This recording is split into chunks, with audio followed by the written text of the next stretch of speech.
Hi, my name is Musa Nxumalo. I'm the author of a book called I'm a Cross-Pollinator. Welcome to episode 5 of Cross-Pollination Tuesdays.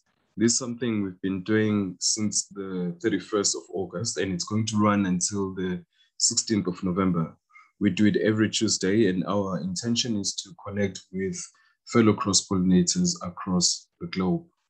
Right, so you might have come across this work and the book itself through Facebook, Twitter, LinkedIn, or even on WhatsApp. But also, it's available if you want to connect and get more information about what we do through this series, which we call the Spring series, or the work we do at Knowledge Connections. You're welcome to email me directly, musa@knowledgeconnections.co.za. The email address is right there on the screen. It's musa@knowledgeconnections.co.za. Right, let's go straight into it, and I'm going to explain what this is about, how it works, and what is its relevant to you and the work that you do, and so on. So it has to be something that makes sense to you and you can connect with at a personal level. There's 3 intentions that we hold as we host these sessions. 1 is to deepen our connections with each other. 2, it's to shift perspectives where we can. And then 3 is to champion each other's work. So through these conversations, we're hoping to do exactly that. Right, so how we do it is we read through a section from the book, I'm a Cross-Pollinator. And with that section that we read, we're hoping to spark conversation and so that we can connect and engage one another. I'm excited about today's topic because it's called the sharing of pain. So in the particular subtopic that we're going to be looking at is if they don't eat, we won't sleep, right? So why that topic in particular? I see in my view, what happens is we might be talking about pain, right? But the pain that we talk about, we experience it in different ways, even though it might be exactly the same pain. But there's a point where the experience might be twisted in a way. There's also a point where the experience might even look like you're not even talking about the same pain. So we're going to share an example here on page 109. I'm going to read from there to page 112, which demonstrates what happens in this particular case. It's within a setting of a gold mine, and then in the mine, there was a strike that was about to happen. People were talking about it in hushed tones. And the strike was something that would address the pain of the workers. But when you look at how the officials on the mine talk about that pain, which is not their pain per se, they would talk about it as a pain, but which they experience differently from what the workers in the hostel would refer to it and talk about what that pain means to them. So hence the title, if they don't eat, we won't sleep. Right, let me go straight into it. And I'll read right from the top of page 109. It reads, if they don't eat, we won't sleep. When Mutufela was back at the mine on Monday morning, throughout the production meeting and afterwards, when all the shift bosses were busy with their underground material orders and scheduling, he noticed that the others kept looking at him. It was as if they wanted him to share how this weekend, his weekend was, without being brave enough to ask, so what was it like spending the weekend with Darkies, right? So Mutufela had just come back from his girlfriend's place in a village in Hamuhlala. It was a funeral. That's what we read last week. So that's why I'm taking you there a little bit, just so that you get a bit of context. So he just come back as a white Afrikaans junior official on the mine. It sort of like was out of the ordinary. This is just around 1998. So you can just imagine what it must have been like for his colleagues and so on. So, but let me take you straight to it. I'll read on. Menir Kukemur, the production manager, walked in and wanted to speak to the team. This was unusual for him to barge in like that, unannounced. He wanted to talk to them about a possible strike. The union bosses had been talking about it in hushed tones, in corridors and openly at the men's hostel. He had picked up the rumor from Moonlight Madi, his beginning. Beginning is a derogatory term for an assistant. The union was plotting to stage a go-slow on June the 19th because they were not happy with their weekend overtime pay and night shift allowance.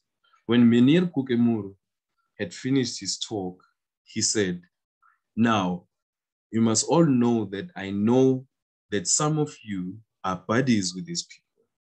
Some of you even spend weekends with them. But I want you to keep this under wraps. No word about it. We have to prepare for it. And preparing means we have to plan for the worst. The 19th of every month is measuring day. It's a chance for us as the production team to know exactly how we have performed and how much bonuses we can expect at the end of the month. If this go-slow happens, it means there will be no sweepings and no confirmation of how much we advanced in the stopes or how many meters we drilled in the haulages or new ore passes. These people are hungry. We are also hungry. And you know how dangerous a hungry man is.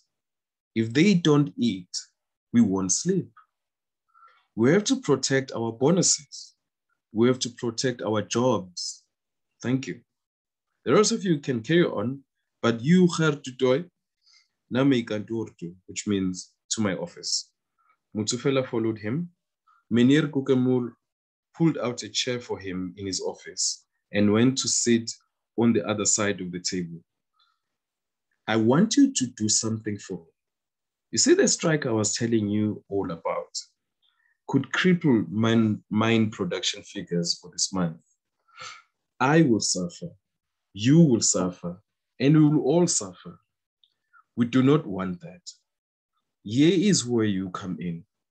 We're entitled to know exactly what they're planning, when, how, and who will be doing what and where. Are we clear? I see you as a very important link for us with these people. I want you to make them feel free around you, as they already are, and get them to speak to you about everything, alles, everything. And every day, I want you to report back to me. I will make sure you have a good stay in my section and even arrange for you to be considered for promotion to our new shaft opening up on the other side of the Vaal River next year. Do we have a deal?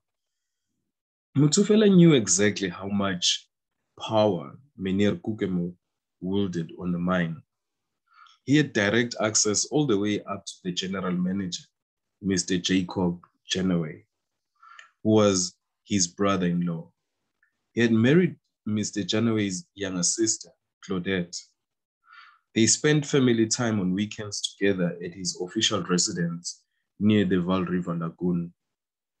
There was no way Mutufela could refuse this request. He simply said yes and walked out. It gave him time to absorb the shock of what his superiors really thought of his connection with the laborers on the mine. While the strike was going to have a devastating effect on the mine, he knew what the union's demands were and the fact that they were legitimate. He was caught in a dilemma. Capitulating on Mr. Kukemo was a big no-no. Right, so we'll stop there for today. I wouldn't want to go too much into the story because I risk giving too much away and you might end up not even wanting to read the rest of the story, getting yourself the book and so on. The book is available on amazon.com, but you can also get it directly from me via email, like I said, musa@knowledgeconnections.co.za. Also, we can connect via social media. The best place to connect with me is LinkedIn, but also I'm available on Facebook and so on. Right. So we'll stop there for today. I'm just going to share with you details about what's coming up next. So these are the topics that you're going to cover going forward. Right. So now we're on episode 5. On episode 6, we'll be looking at what happens when you're living in two worlds. We'll look at visual range, leadership dashboard, unstacking the deck, fractured mirrors, contested identities, reflection, deflection, and refraction. That will be towards the end of the series, which will conclude on the 16th of November. And that's a total of 12 episodes, as you can see, right? So I'm excited about the topic for today. I'd like us to engage. Let's connect. Let's see how this topic can help us to deepen our connections with each other, shift perspectives where we can, and also champion each other's work. My work as a coach and as a facilitator is exactly around these issues and more. And I use biomimicry as a tool to help us frame our conversations in a way that is productive for everyone else. That is why I love using the ecological lens to frame these conversations and to have a clearer look at what's going on, and we can then see how we take these forward. Let's connect. Musa@knowledgeconnections.co.za is my email address. Let's connect on social media, like I said. Looking forward to it. Thank you so much, and enjoy the rest of the week. See you again next Tuesday. Thank you. Bye.